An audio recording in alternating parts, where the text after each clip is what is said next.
back. Our top focus story continues to remain the political developments in Karnataka. Basavaraj Bommai will be the new Chief Minister of Karnataka. The state BJP legislature party met yesterday evening and picked the Yediyurappa loyalist and the current Home Minister to succeed B.S. Yediyurappa as the new Chief Minister. Those are pictures from this morning where you can see Basavaraj Bommai, the Karnataka Chief Minister-elect, offering prayers at the Maruthi Temple in Bangalore.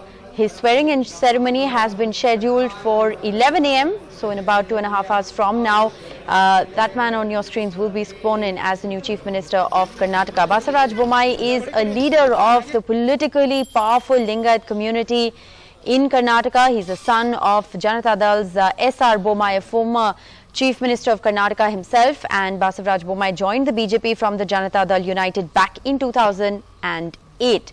Well, he spoke with the NDTV yesterday and he said that he never expected it. Now, what should we be making of these political developments in Karnataka? Joining us, Pooja Prasanna, Deputy Editor of the News Minute. We also have Pula Rao, political analyst. Thank you both very much for being with us this morning. Pooja, if I can begin by asking you, is it really true that Basavaraj Bommai did not expect it? That's what he told NDTV in an interview yesterday. Was it really that unexpected? Because he was one of the front runners, wasn't he? He was one of the front runners, but if you saw, he was not, he was probably the only person who didn't lobby for it. We saw Murugesh Nirani, even Arvind Bellad go out of their way to kind of either push media reports saying that they are being considered, they're very close to the High Command, how Amit Shah had visited them. But Basavaraj Bommai was the only one who was quiet, possibly knew that he had more of a chance if he didn't speak out. So, right. In that sense, yes, it possibly was unexpected.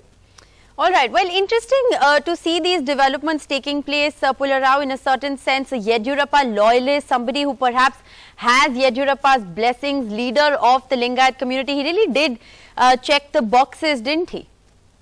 No, absolutely. In the sense that Yediyurappa is happy. Yediyurappa did not want a very tall, aggressive Lingayat leader. Bommai fits the bill. Bommai was sure he was going to be Yediyurappa's candidate, and he was the safest possible choice for the central BJP also. They did not want to ruffle all the feathers of the Lingayat community. And, by his own personality, Mr. Bommai is not a confrontational type. He's friendly with everyone. So there's a high acceptability ratio for him with all political leaders within the BJP. They don't mind him. They view him as somebody who will not enter their domains, and the future fight they can go on. So he to be the safest possible choice for the BJP, and for naturally Yediyurappa. We can see since yesterday the open respect that Basavaraj Bommai is giving by Yediyurappa, taking him everywhere, even out to the temple. So that will continue to flow. It was not always like this between Bommai and Yediyurappa. Bommai did not go with Yediyurappa in 2011 when he formed his own party. Yediyurappa was very angry. But subsequently they patched up, and as I said, his own pleasant personality, non-confrontational, that goes a long way in politics. Everybody accepts him, nobody is against him. Okay. So we see Bommai. No, that's a very important point. But I just want to take the point of personality forward. Pooja Prasanna, a pleasant personality, somebody who hasn't ruffled too many feathers clearly within the leadership. But what about the mass leadership qualities, given the fact that he is presumably going to be the person leading the BJP's charge in the next Karnataka election? Well, he is not considered to be a mass leader. And in fact, if anything, that could have worked in his favor, because Yediyurappa would not have been okay with a mass leader or even a relative strong leader being the next CM, because that would mean that it would eclipse his son's political career. He still hopes that at some point he can appoint his sons as his political heir. So yes, while Basavaraj Bommai is not considered a mass leader, he's somebody who has something to offer to everybody. As Mr. Rao was saying, he takes everybody along. He has administrative experience. And most importantly, he's the consensus candidate between Yediyurappa camp, the opposing camps, and the High Command. Right. Pula Rao, do you agree that there is room that has in a certain sense been left for Yediyurappa's political heir? But there is one thing. Once you become a chief minister, you can't act as somebody's follower in any state. We have seen every example of how disciples turn against the boss, because that's the way the office of chief minister works. Who will post all the officers? And then, all these personality clashes will come up.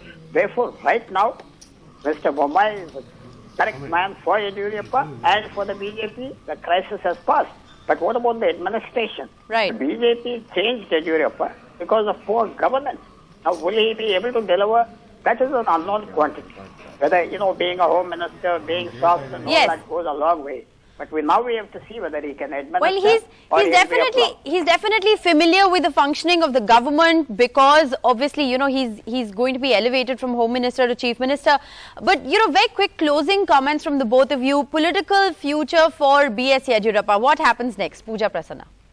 I just want to quickly say that I don't think the crisis is over for the BJP. It's over only for now, because Yediyurappa is not the kind of person who just sits back and say, I'm done with my time. Right. So the real story will begin now. So, as far as his personal political future is concerned, Yediyurappa has said he'll be active in state politics, so he's not going to keep quiet. He'll try to pull strings from behind the screen. So it remains to be seen how much Bommai manages to keep him at bay, at the same time not antagonizing him enough for him to come out and openly cause trouble for him and the BJP.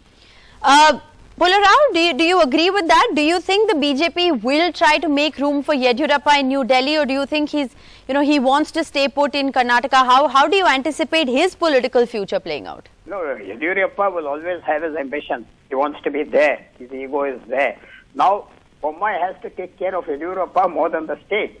As Ms. Prasanna has just said, Yediyurappa is a very difficult quantity. But, things have changed. When Yediyurappa left in 2011, there was no BJP government in Delhi. Modi was not there, Amit Shah. Now, Yediyurappa will also be restrained, controlled, and wait for a better day. He has to be patient. He has to see. He would not like Bommai to succeed too much also. Remember that. He would just like Bommai to keep going, keep his faction intact, keep all Yediyurappa's followers happy, and not associate too much with Yediyurappa's opponents. This goes a long way in state politics where strongmen are concerned. But you anticipate B.S. Yediyurappa to stay put? You anticipate B.S. Yediyurappa to stay put in Karnataka? He will want to stay put, but they may yank him out of there. They may insist he go on a governor's position and give his son a job there. Definitely they will want him out of there, but they want to do it in a very nice, comfortable way, not humiliate him. Because humiliation will have consequences for the BJP. Now it depends on Bommai's skills, how big a real diplomat he is, not just an accommodative man, how he will manage Yediyurappa. Bommai does have Yediyurappa's ear. That is a fact. We have seen quite soft ear, and he can get Bommai to listen to him. But will Yediyurappa listen? Will the Yediyurappa give away his 40 years legacy just like that? That is a question how we have to see. Well, those are important questions, but it is a wait and watch, isn't it? Thank you both very much for sparing your time and being with us on NDTV this morning.